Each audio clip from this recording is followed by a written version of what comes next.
Hi friends, welcome back to my channel. இன்றைக்கி வீடியோவில் பாவக்காய் வச்சு ஒரு ரெசிபி தான் செஞ்சு காட்ட போகிறேன். பாவக்காய் கூட இந்த ஒரு பொருளை சேர்த்து செஞ்சு பாருங்கள்.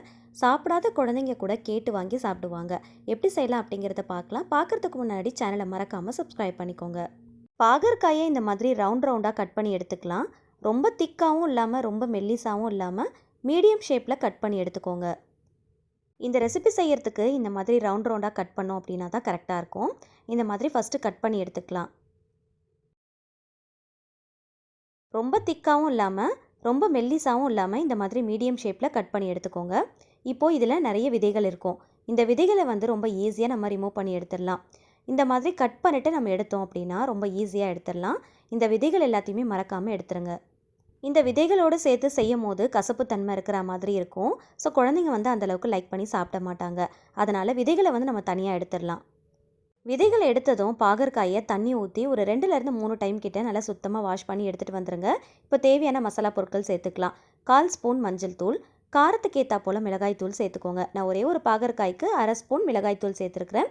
கொஞ்சமாக தனியாத்தூள், ஜீரகத்தூள், பெப்பர், இது கூட கரம் மசாலா, தேவையான அளவுக்கு கொஞ்சமாக உப்பு சேர்த்துக்கோங்க. கொஞ்சமாக இஞ்சி பூண்டு விழுதும் சேர்த்துக்கலாம். 2 டேபிள் ஸ்பூன் அளவுக்கு கடலை மாவு சேர்த்துக்கலாம். இது கூட சேர்க்க போகிற முக்கியமான பொருள் என்னென்னு பார்த்தீங்கன்னா இட்லி மாவு. நல்ல திக்காக இருக்கிற மாதிரி இட்லி மாவு எடுத்துக்கோங்க. கொஞ்சம் கூட புளிப்பு இல்லாத நல்ல திக்கான இட்லி மாவை இது கூட 1 கப் அளவுக்கு சேர்த்துக்கோங்க. இது கூட ஒரு 2 ஸ்பூன் அளவுக்கு தேங்காய் எண்ணெய் சேர்த்துக்கோங்க. சேர்த்துட்டு எல்லாத்தையுமே நல்லா ஒன்றா சேர்ந்து கலந்து விடுங்க. நம்ம சேர்த்துருக்கிற எல்லா பொருட்களுமே இந்த பாகற்காயில் நல்லா கோட் ஆகிற அளவுக்கு நல்லா மிக்ஸ் பண்ணி விடுங்க. மிக்ஸ் பண்ணிவிட்டு இதை அப்படியே ஒரு 10 நிமிஷத்துக்கு அப்படியே விட்டுறலாம். இது நல்லா ஊறி வரணும். இது நல்லா ஊறுச்சு அப்படின்னா அந்த பாகற்காயில் அந்த டேஸ்ட் நல்லா இறங்கி கிடைக்கும். இப்போ எண்ணெய் நல்லா சூடானதுக்கப்புறமா இந்த பாகற்காயை ஒன்றா போட்டு பொரிச்சு எடுத்துக்கலாம். கொஞ்சமாக எண்ணெய் ஊற்றி பொரிச்சு எடுத்துக்கோங்க. இந்த எண்ணெயை நீங்கள் திருப்பியும் சமையலுக்கு யூஸ் பண்ணிக்கலாம். எந்த விதமான கசப்புத்தன்மையும் இதில் சுத்தமாக இருக்காது. பாகற்காய் ஒரு பக்கம் நல்லா செவந்து வந்ததுக்கப்புறமா இன்னொரு பக்கம் திருப்பி விடுங்க. ஃபுல் சிம் ஃப்ளேமில் வச்சு நல்லா பொரிச்சு எடுத்துக்கோங்க. 2 பக்கமும் நல்லா செவந்து வந்ததுக்கப்புறமா வெளியில் எடுத்துடலாம். ரொம்ப மெல்லிசாக கட் பண்ணோம் அப்படின்னா நமக்கு பொரிச்சு எடுக்கும் போது ரொம்ப உடஞ்சி போன மாதிரி ஆகிடும். அதனால் ரொம்ப திக்காக கட் பண்ணிட்டாலும் சரியாக வேகாது. ஸோ மீடியம் ஷேப்பில் கட் பண்ணிங்க அப்படின்னா பொரிச்சு எடுக்கும் போது நமக்கு கரெக்டாக இருக்கும். இப்போ 2 பக்கமும் நல்லா செவந்து வந்துருச்சு. இப்போ வெளியில் எடுத்துடலாம். இதை ரவுண்டாக கட் பண்ணியிருக்கிறதுனால பார்க்குறதுக்கும் அழகாக இருக்கும், சாப்பிட்றதுக்கும் அவ்வளோ டேஸ்ட்டாக இருக்கும். சுத்தமாக அந்த கசப்புத்தன்மை தெரியவே தெரியாது. இதே போல் நீங்களும் செஞ்சு கொடுத்து பாருங்கள். கண்டிப்பாக உங்கள் வீட்டில் இருக்கிற குழந்தைங்களும் விரும்பி சாப்பிடுவாங்க. பாகற்காய் சாப்பிடாத குழந்தைங்க கூட ஒரு டைம் செஞ்சு கொடுத்து பாருங்கள். அடுத்த வாட்டி அவங்களே இந்த மாதிரி செஞ்சு கொடுக்க சொல்லி கேட்டு வாங்கி சாப்பிடுவாங்க.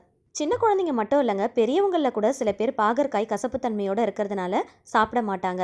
ஆனால் இந்த பொருட்கள் சேர்த்து நீங்கள் செஞ்சு பாருங்கள். சுத்தமாக கசப்புத்தன்மை இருக்காது. பார்க்குறதுக்கும் அழகாக இருக்கும், சாப்பிட்றதுக்கும் அவ்வளோ டேஸ்ட்டாக இருக்கும். இதில் கடலை மாவு, இட்லி மாவுலாம் சேர்த்து செஞ்சுருக்கிறதுனால சூடாக சாப்பிடும் போது நல்லா கிறிஸ்பியாக இருக்கும். சாம்பார் சாதம், தயிர் சாதம், ஏதாவது காரக்குழம்பெல்லாம் நீங்கள் செய்கிறீங்க அப்படின்னா அதுக்கு கூட நீங்கள் சைடிஷாக வச்சு சர்வ் பண்ணிக்கலாம். அவ்வளோ டேஸ்ட்டாக இருக்கும். இது வரைக்கும் பாகற்காய் சாப்பிடாதவங்களா இருந்தீங்கன்னா கூட இந்த மாதிரி செஞ்சு சாப்பிட்டு பாருங்கள். அவ்வளோ பிடிக்கும். பாகற்காயே சாப்பிட மாட்டேன்னு சொல்லி அடம் பிடிக்கிற குழந்தைங்க கூட அசால்ட்டாக சாப்பிட்ருவாங்க. நீங்களும் இது வரைக்கும் பாகற்காயை ஒரு டைம் கூட சாப்பிட்டதே இல்லையா? இந்த மாதிரி ஒரு தடவை செஞ்சு சாப்பிட்டு பாருங்கள். அடிக்கடி சாப்பிடணும்னு தோணும். ஒரே ஒரு முறை ஒரு பாகற்காயை வாங்கி இந்த மாதிரி செஞ்சு கொடுத்து பாருங்களேன். அடுத்தடுத்து அதிகமாக பாகற்காய் வாங்கி இதே மாதிரி செய்ய சொல்லி கேட்பாங்க. ஸோ கண்டிப்பாக செஞ்சு பார்த்துட்டு வீடியோவில் கண்டிப்பாக கமெண்ட்டில் ஷேர் பண்ணுங்கள். வீடியோ பிடிச்சா லைக் பண்ணுங்கள். உங்களுக்கு தெரிஞ்ச எல்லார் கூடயுமே ஷேர் பண்ணிக்கோங்க. இந்த மாதிரி இன்னும் டிஃப்ரெண்ட்டான நிறைய ரெசிபிஸ் தெரிஞ்சுக்க என்னோட சேனலை மறக்காமல் சப்ஸ்கிரைப் பண்ணிக்கோங்க. தேங்க்ஸ் ஃபார் வாட்சிங்.